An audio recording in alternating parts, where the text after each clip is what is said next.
Mummy, ಓ mummy,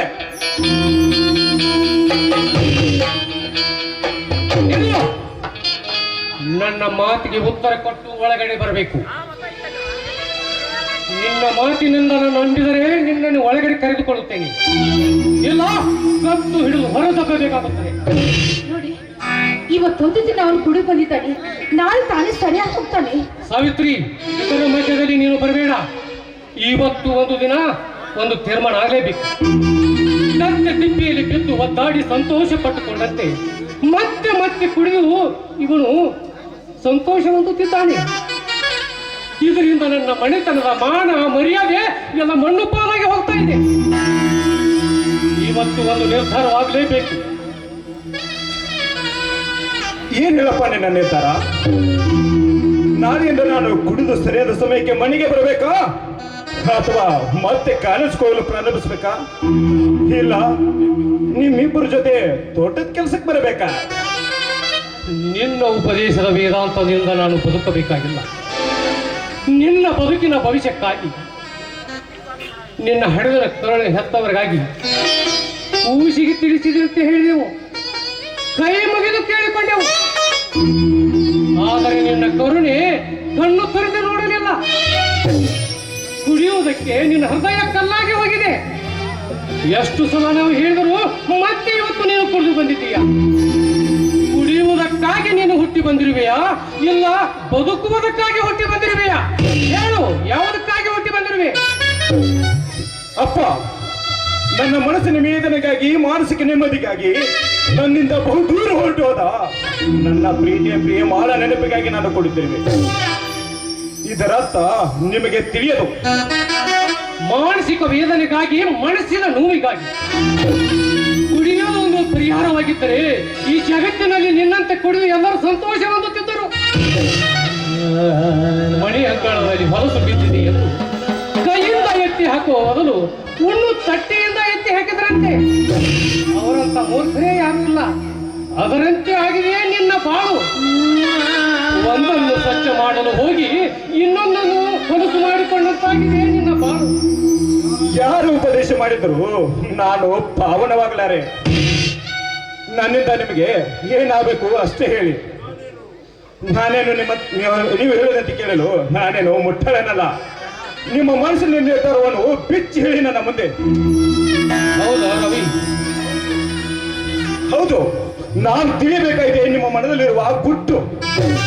ನೋಡು ರವಿ, ನೀನು ಹುಟ್ಟಿ ಇವತ್ತಿಗೆ 23 ವರ್ಷದ ಮಗನಾಗಿ ಇವತ್ತು ನೀನು ಹುಟ್ಟಿದ ಹಬ್ಬ. ಇವತ್ತು ನಿನಗೇನಾದರೂ ಕಾಣಿಕೆ ತರಬೇಕಂತ ನಮ್ಮ ಮನಸ್ಸಿನಲ್ಲಿತ್ತು. ಆದರೆ ಅದೇ ಕಾಣಿಕೆ ನಿನ್ನಿಂದ ಪಡಿಬೇಕಂತ ನಮ್ಮಲ್ಲಿ ವಿಚಾರ ಬಂದಿದೆ.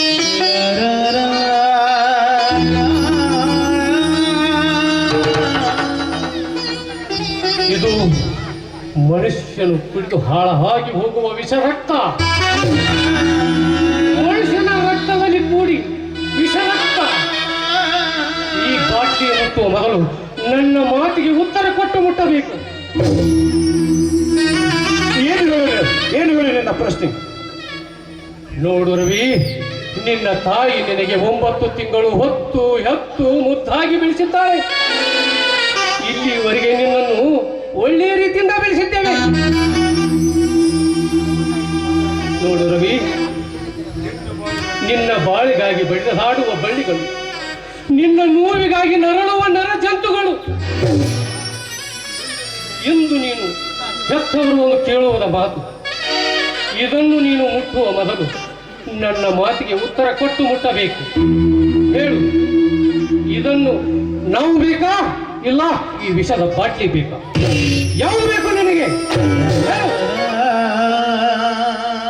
ರವಿ, ನಿಮ್ಮಪ್ಪ ಒಂದೇ ಮಾತಿನವರು. ವಿಚಾರ ಮಾಡಿ ಉತ್ತರ ಕೊಡಪ್ಪ.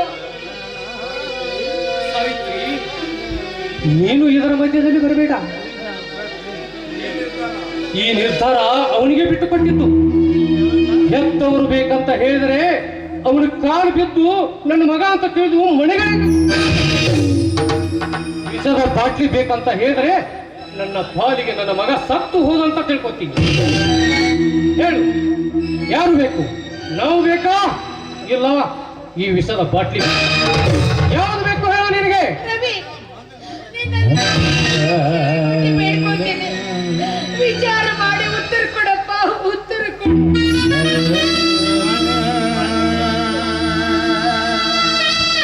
ನೋನು ಇಲ್ಲ ಇಲ್ಲ ಇಲ್ಲ ಅಪ್ಪ ಅಮ್ಮ, ನನಗೆ ನನ್ನ ಜೀವನದಲ್ಲಿ ಮುಖ್ಯವಾದದ್ದು ಈ ವಿಷದ ಬಾಟ್ಲಿನೇ ಅಪ್ಪ.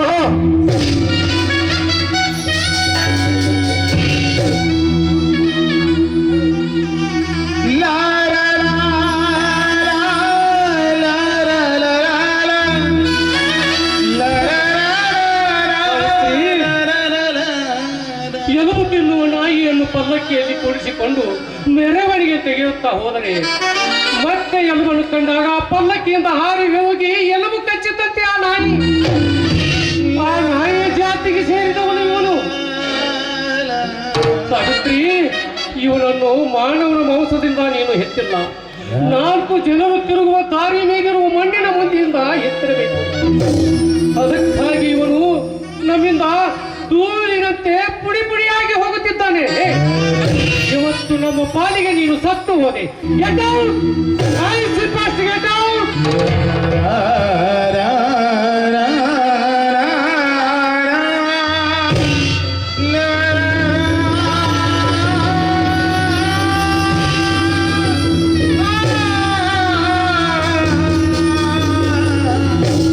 ಸಾವಿತ್ರಿ, ನಿನ್ನ ಕೊನೆಯ ಮಗನನ್ನು ಹೆಚ್ಚಿಲ್ಲ ಅಂತ ತಿಳಿದು ನಿನಗೆ ಗರ್ಭಪಾತವಾಗಿದೆ ಎಂದು ತಿಳಿದುಕೋ.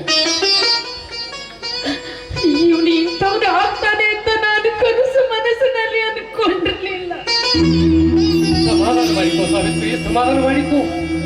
ಇನ್ನೂ 2 ಮಕ್ಕಳಿದ್ದಾರೆ, ಅವರೇ ನಮ್ಮ ಮಕ್ಕಳೆಂದು ತಿಳಿದರಾಯ್ತು. ನಡೆ ಹೋಗೋಣ.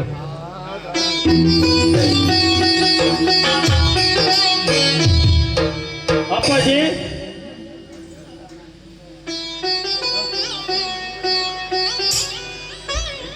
ಏನಪ್ಪ ನಿಂದೇನು ವಿಷಯ? ಅದೇ ಡ್ಯಾಡಿ, ನಾನು ನಿಮ್ಗೆ ಹೇಳಿದ್ದೀನಲ್ಲ, ಇಂಡಿಯಾದಲ್ಲಿ ಯಾವುದೇ ಕೆಲಸ ಸಿಗ್ತಾ ಇಲ್ಲ. ನಾನು ಫಾರಿನ್ಗೆ ಹೋಗ್ಬೇಕಂತ ವಿಚಾರ ಮಾಡಿದ್ದೀನಿ. ಅಟ್ಲೀಸ್ಟ್ ನಾನು ಹೋಗೋದಕ್ಕೆ 1 ಲಕ್ಷ ರೂಪಾಯಿ ಆದರೂ ಬೇಕಾಗುತ್ತದೆ. ನೀವೇನೇ ಪ್ರಯತ್ನ ಮಾಡಿ ನನಗೆ 1 ಲಕ್ಷ ರೂಪಾಯಿ ಕೊಟ್ಟರೆ ನಾನು ಅಮೆರಿಕ ಹೋಗ್ಬೇಕಂತ ವಿಚಾರ ಮಾಡಿದ್ದೀನಿ.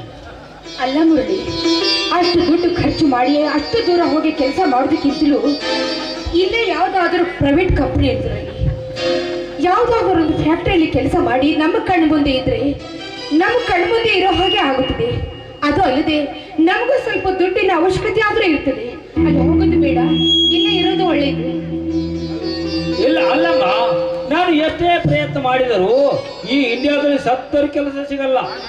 ಸತ್ತ ಪಶುವಿನ ಮಾಂಸದ ಮೇಲೆ ಹದ್ದು ಕಾಗೆಗಳು ಕತ್ತಾಡಿದಂತೆ ಒಂದು ಕೆಲಸಕ್ಕಾಗಿ ಸಾವಿರಾರು ಜನ ವೇಟ್ ಮಾಡ್ತಾ ಇರ್ತಾರೆ.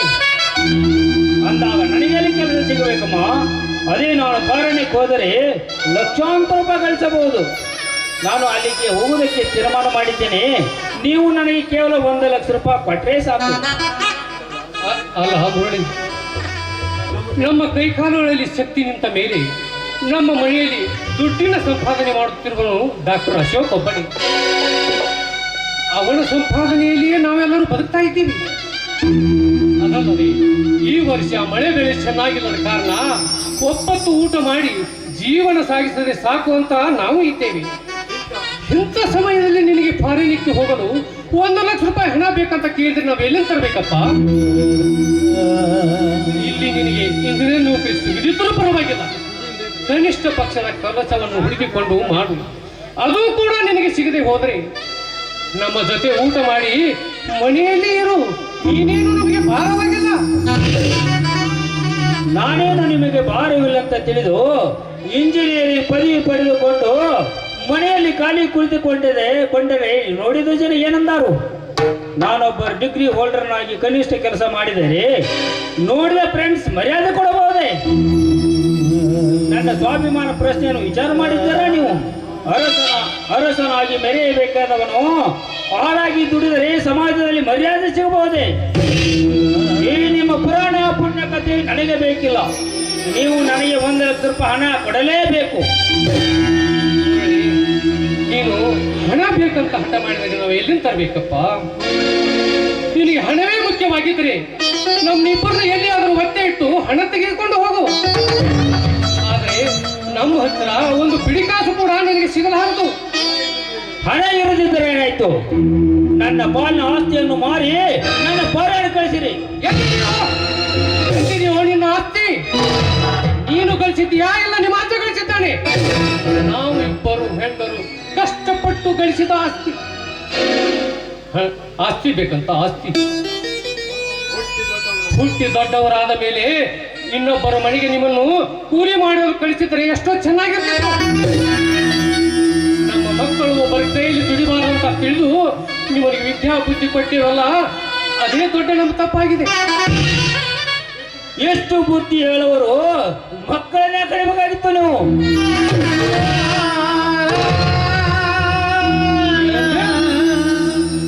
ಮಕ್ಕಳನ್ನ ಯಾಕೆ ಕಡಿಬೇಕಂತ ಕೇಳ್ತಾ ಇದ್ದೀಯಾ?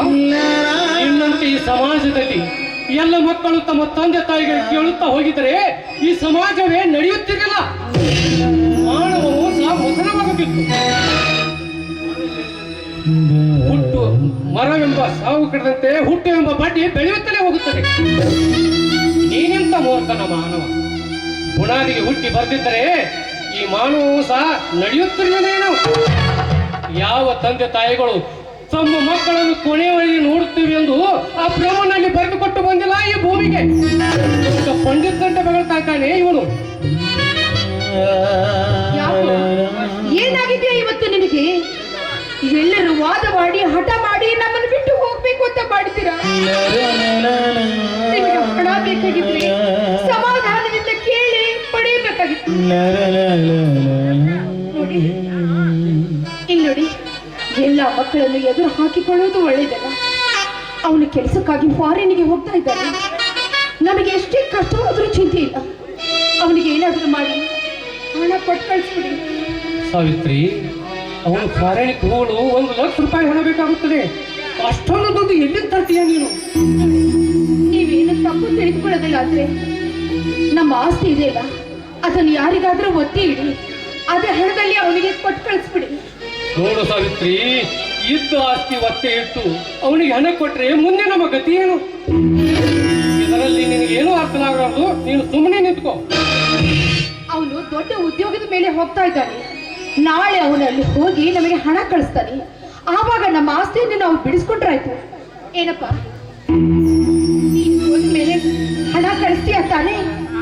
ನಾನೇನು ದಡ್ಡನಲ್ಲಮ್ಮ. ಇಷ್ಟ ಕಷ್ಟಪಟ್ಟು ಆಸ್ತಿ ಒತ್ತೆ ಇಟ್ಟು ನನ್ನ ಪಾರನ್ನು ಕಳಿಸುವಾಗ ನಿಮಗೆ ಪ್ರತಿ ತಿಂಗಳು 10,000 ಕಳಿಸಿದರೆ 1 ವರ್ಷದಲ್ಲಿ ನಿಮ್ಮ ಆಸ್ತಿ ನಿಮಗೆ ಬಂದು ಸೇರುತ್ತೆ. ಮತ್ತೆ ನೀನು ಇದರಲ್ಲಿ ತಪ್ಪಿ ನಡೆಯುವುದಿಲ್ಲ ತಾನೇ? ಇಲ್ಲಮ್ಮ, ನಿನ್ನ ಮುಟ್ಟಿ ಹೇಳುವೆ. ಖಂಡಿತವಾಗಿ ನಾನು ಹೋದ ಕೊಳ್ಳೆ ನಿಮ್ಮ ತಿಂಗಳ ಹಣ ಕಳಿಸ್ತೀನಿ. ನೋಡಿ, ನಮ್ಮ ಮಕ್ಕಳನ್ನು ನಂಬದೆ ಮತ್ತಿನ್ನಾರನ್ನು ನಾವು ನಂಬೋದಕ್ಕೆ ಸಾಧ್ಯ.